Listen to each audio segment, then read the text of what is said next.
Wiper leader Kalonzo Musyoka is now setting new terms as a precondition to joining the Raila Odinga-fronted Azimio la Umoja movement. The Wiper leader says he will work with Azimio if Odinga supports him to become the presidential flag bearer of the movement. Kalonzo produced an agreement signed in 2017 between him and Odinga, saying that the NASA Pact applies for the 2022 election and that it is his turn on top of the presidential ticket. The agreement was signed in April 2017 and witnessed by Professor Makau Mutua and Professor Kivutha Kibwana, who at the same time served as the Wiper party chair. Chemutai Goin begins our bulletin this evening with more details. The two-page agreement between Kalonzo Musyoka and Raila Odinga bound the two leaders to a coalition agreement in 2017 under the umbrella of the National Super Alliance NASA.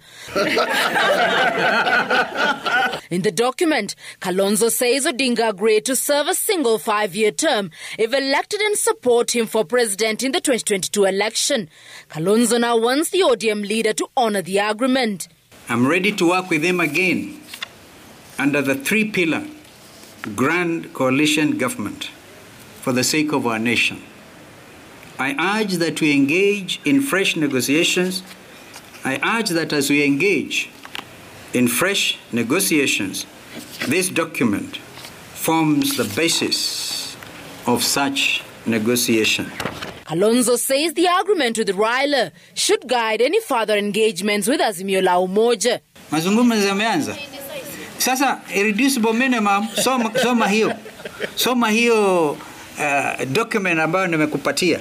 Utapata kwamba irreducible minimum ni kwamba my brother Raila Odinga, by honoring this document, will pronounce his brother the flag bearer for Azimio Oka. In the document titled Agreement between Raila Odinga and Kalonzo Musyoka, the Wiper leader highlighted sections of the agreement where the two principals were listed as NASA flag bearer and running mate, and that the validity of the agreement would run until 2022 elections, whether or not NASA won the 2017 elections.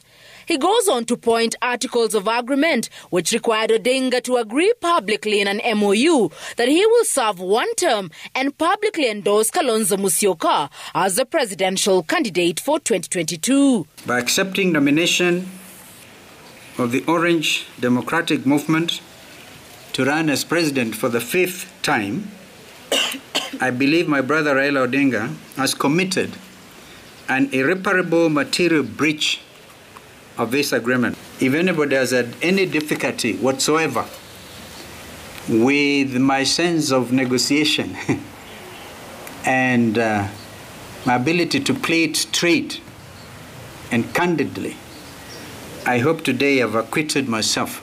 Kalonzo says the agreement is about honor and trust between him and Odinga.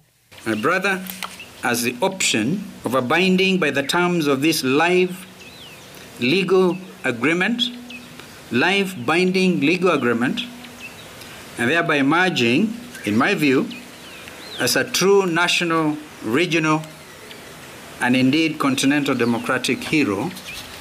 Or he has the option of choosing to act in utter defiance and repudiation of the agreement, and thereby compounding the trust deficit.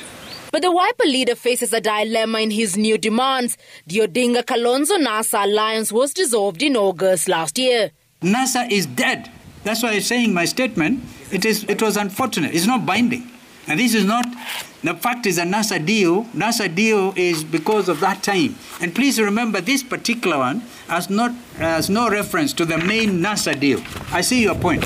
I actually see your point now, the reference to NASA deal. And NASA, of course, is dead, but this is a matter between two principles, Principle Q and Principle H. Which way Kalonzo Musyoka? This is the ultimate question as negotiations to pick the Azimio One Kenya Alliance flag bearer kicks off, with Wiper leader Kalonzo Musyoka insisting it is his turn. This based on the 2017 deal with ODM leader Raila Odinga. But focus now shifts to President Kenyatta, who has been christened the Azimio Fulcrum, on how he will navigate the negotiations. Chemutai Goin, Citizen TV at the SKM Command Center, Karen, Nairobi County.